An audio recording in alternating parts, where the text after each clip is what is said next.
নমস্কার। যুক্তি তর্ক সঙ্গে অর্কই আপনাদের স্বাগত। আপনাদের সঙ্গে আমি অর্কপ্রভ সরকার। ইউরোপীয় ইউনিয়নের সঙ্গে দীর্ঘ 2 দশক বিস্তর আলাপ আলোচনার পর ভারত মুক্ত বাণিজ্য চুক্তি স্বাক্ষর করেছে। সেখানে কি বলা আছে সে নিয়ে আমি আজকে আর কিছু বলছি না, আমি আগেও একটা প্রতিবেদন করেছিলাম। 2রা ফেব্রুয়ারি ভারতীয় সময় মধ্যরাতে, 3রা ফেব্রুয়ারি পড়ে গেছে, ডোনাল্ড ট্রাম্প ঘোষণা করলেন যে ভারত এবং আমেরিকার বাণিজ্য চুক্তি হয়েছে এবং ভারতীয় পণ্য আমেরিকায় গেলে 18% শুল্ক দিতে হবে।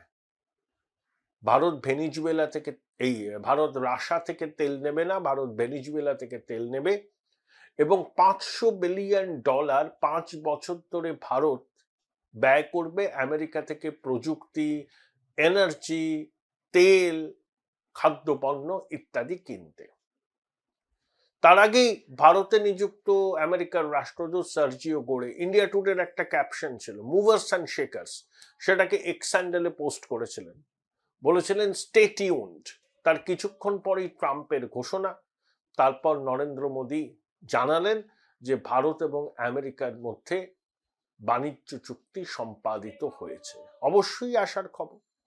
এখন চুক্তির নিটিগ্রিটি আমাদের সামনে আসবে, কিন্তু চুক্তির একটা পজিটিভ ইম্প্যাক্ট 3রা ফেব্রুয়ারি ভারতের শেয়ার বাজারে দেখা গেছে এবং সূচক এবং নিফটি ঊর্ধ্বগতি আগামী কয়েকদিনেও অব্যাহত থাকবে বলে মনে করা হচ্ছে। The mother of all deals, যেটা ইউরোপীয় ইউনিয়নের সঙ্গে ভারত করেছিল, তারপরে দীর্ঘ টালবাহানার পর আমেরিকার সঙ্গে ভারতের বাণিজ্য চুক্তি হলো। রাশিয়া থেকে তেল কেনার জন্য 25% শাস্তিমূলক শুল্ক চাপিয়েছিল, যদিও আমেরিকা জানিয়ে দিয়েছে ভারতের থেকে যেগুলো আমেরিকায় যাবে তার জন্য 18%ই শুল্ক দিতে হবে, অর্থাৎ শাস্তিমূলক শুল্কটা প্রত্যাহার করা হয়েছে। বিনিময়ে ভারত রাশিয়া থেকে তেল কিনবে না, এই বিষয়ে কথা দিয়েছে। অবশ্যই একটা উল্লেখযোগ্য ডেভেলপমেন্ট।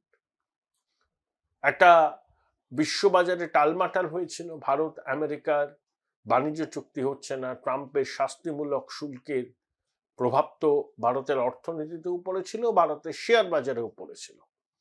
আরো কিছুদিন লাগবে এই চুক্তির অভিঘাত কতটা হলো তা বুঝতে। এখন সবেমাত্র 2 রাষ্ট্রপ্রধান জানিয়েছেন যে চুক্তি স্বাক্ষরিত হয়েছে। চুক্তির সম্পূর্ণ বয়ান যখন সামনে আসবে, তার ফাইনাল অ্যাসপেক্ট গুলো বিচার করলেই আমরা বুঝতে পারবো। আজকে আমার প্রতিবেদন এসআইআর নিয়ে নয়, আইপ্যাক নিয়ে নয়, তৃণমূল কংগ্রেস বিজেপির সংঘাত নিয়ে নয়। 3রা ফেব্রুয়ারি আনন্দবাজার পত্রিকাতে খবর বেরিয়েছে বাইলাইনে যে 26/11 মাস্টার মাইন্ডদের কয়েকজন নাকি এই মুহূর্তে ঢাকা শহরে আছে। মানে মুম্বাই হামলা 26/11, তার মাস্টার মাইন্ডদের কয়েকজন এই মুহূর্তে নাকি ঢাকা শহরে আছেন। ওই প্রতিবেদনে একটি ফ্লাইট নাম্বারের উল্লেখ করা হয়েছে, বিমান বাংলাদেশের, যেটা 30শে জানুয়ারি ভোর 4:20 নাগাদ ঢাকার শাহজালাল আন্তর্জাতিক বিমানবন্দরে নেমেছিল করাচি থেকে। সেখানে সাধারণ যাত্রীর বেশে এমন 11 জন নাকি ছিলেন, ওই প্রতিবেদনে দাবি করা হয়েছে তারা 26/11 ওই ঘৃণ্য অপরাধের পিছনের মস্তিষ্ক এবং কয়েকজন শীর্ষস্থানীয় লস্কর জঙ্গি। দীর্ঘদিন বাদে পাকিস্তান এবং ঢাকার মধ্যে সরাসরি বিমান চলাচল শুরু হয়েছে।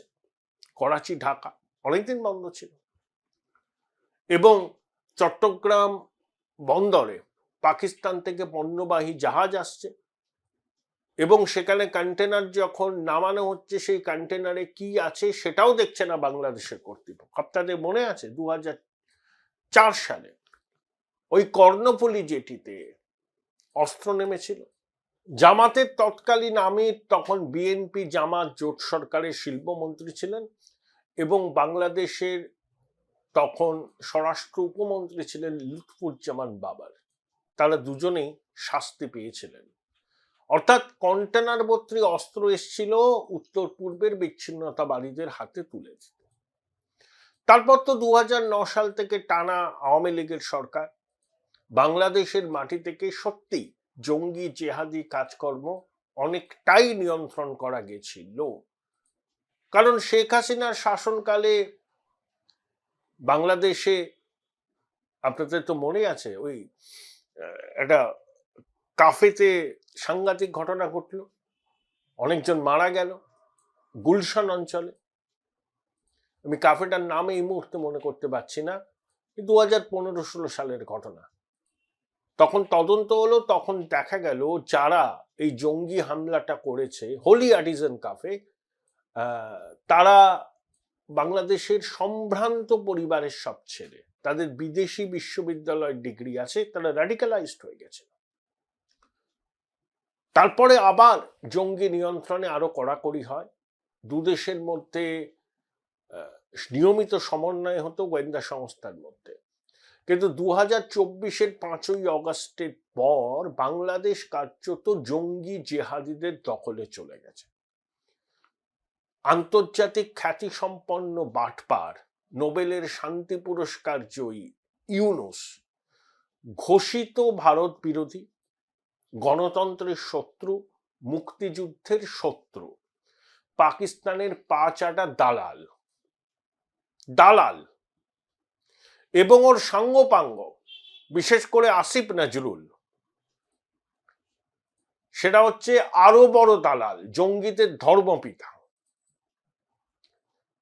এখন ঢাকায় অবস্থিত পাকিস্তান হাই কমিশনে কর্মচাঞ্চল্য।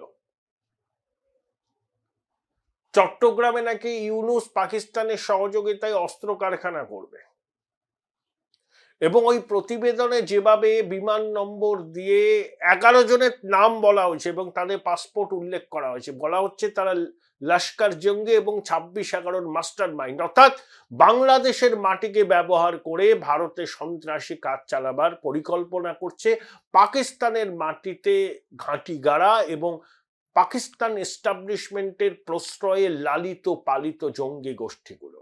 আপনাদের মনে আছে পাকিস্তানের সেনাপ্রধান ফিল্ড মার্শাল আসিম মুনির কি বলেছেন, যে ভারতকে এবার রক্তাক্ত করা হবে ভারতের পূর্ব দিককে ব্যবহার করে, মানে বাংলাদেশের মাটিকে ব্যবহার করে। এবং ইউনুস জঙ্গি জেহাদিদের রেড কার্পেট বিছিয়ে দিয়েছে। শেখ হাসিনার পুত্র সজীব ওয়াজেদ জয় 2রা ফেব্রুয়ারি কলকাতার একটি সাংস্কৃতিক কেন্দ্রে আমেরিকা থেকে ভার্চুয়াল মাধ্যমে যুক্ত হয়েছিলেন। আমাদের বিজেপির প্রাক্তন রাজ্যসভার সাংসদ বিশিষ্ট সাংবাদিক স্বপন দাশগুপ্তর একটি সংস্থা আছে খোলা হাওয়া, সেখানে তিনি বক্তব্য রাখেন। দীপ হালদার সমূহ অনেকেই উপস্থিত ছিলেন। সেখানে বলেছেন যে বাংলাদেশটা পুরোপুরি জঙ্গি জিহাদিদের হাতে চলে গেছে এবং ভারতকে রক্তাক্ত করার পরিকল্পনা করছে। জামাত কিন্তু ঘোষিতভাবে মুক্তিযুদ্ধ বিরোধী শক্তি, পাকিস্তানের পা চাটা দালাল। তারা যদি ক্ষমতার ভাগ পায় এবং এই বাংলাদেশ আর্মির মধ্যে আইএসআই এবং পাকিস্তান আর্মির যথেষ্ট অনুপ্রবেশ হয়েছে, অনেকেই খুব র্যাডিক্যালাইজড, এবং পাকিস্তানের জঙ্গি জিহাদের এবং পাকিস্তান এস্টাবলিশমেন্ট এই সুযোগটা নেবে, ভারতকে রক্তাক্ত করার চেষ্টা করবে, সফল হবে না, অবশ্যই সফল হবে না। কিন্তু আমাদেরও তো সহ্যের সীমা আছে। জামাতের আমির এক্সান্ডেলারা পোস্ট করেছিলেন কোন মহিলা তাদের দলের সর্বোচ্চ পদে বসতে পারবেন না, মহিলাদের বাইরে যাওয়া কাজ করা অনেক নিয়ন্ত্রণ করতে হবে, এটা নাকি উপরওয়ালার আদেশ বা নির্দেশ। তারপরে 9 ঘন্টা ধরে এক্সান্ডারে পোস্টটা থাকার পর সেই পোস্টটা প্রত্যাহার করা হয়, বলা হয় নাকি হ্যাকাররা হ্যাক করেছে। এটাই হচ্ছে জামাতের আসল চেহারা, ভারত বিরোধী, হিন্দু বিরোধী এবং পাকিস্তানের পা চাটা সব দালাল। অনেকে, বিশেষ করে আমাদের রাজ্যের বামপন্থীরা, আমেরিকার সাম্রাজ্যবাদের বিরুদ্ধে খুব সরব হয়। কেন কারাকাসে গিয়ে মাদুরোকে ট্রাম্পের বাহিনী একেবারে তুলে নিয়ে বন্দি করে আমেরিকায় নিয়ে আসলো।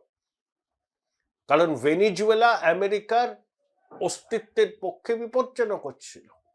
মাদক চলাচল, মনরো ডক্ট্রিনে কি বলা আছে, ওয়েস্টার্ন হেমিস্ফিয়ারে আমেরিকার আধিপত্য, সেটাই ডোনাল্ড ট্রাম্প প্রতিষ্ঠা করতে চাইছেন। বিতর্ক হয়েছে, কিন্তু আমেরিকার সার্বভৌমত্বটা কিন্তু এবং তার সুরক্ষা ট্রাম্প নিশ্চিত করতে চাইছেন। কঠোর পদক্ষেপ নিলে বিতর্ক হবে। আচ্ছা, চীন যেভাবে তিব্বতকে গায়ের জোরে দখল করে রেখেছে, অনেকে প্রতিবাদ করেন চীন কি সেই জায়গা থেকে সরে এসছে? আমরা পৃথিবীর চতুর্থ বৃহত্তম অর্থনীতি, আমাদের সামরিক শক্তি কারুর থেকে কম নয়।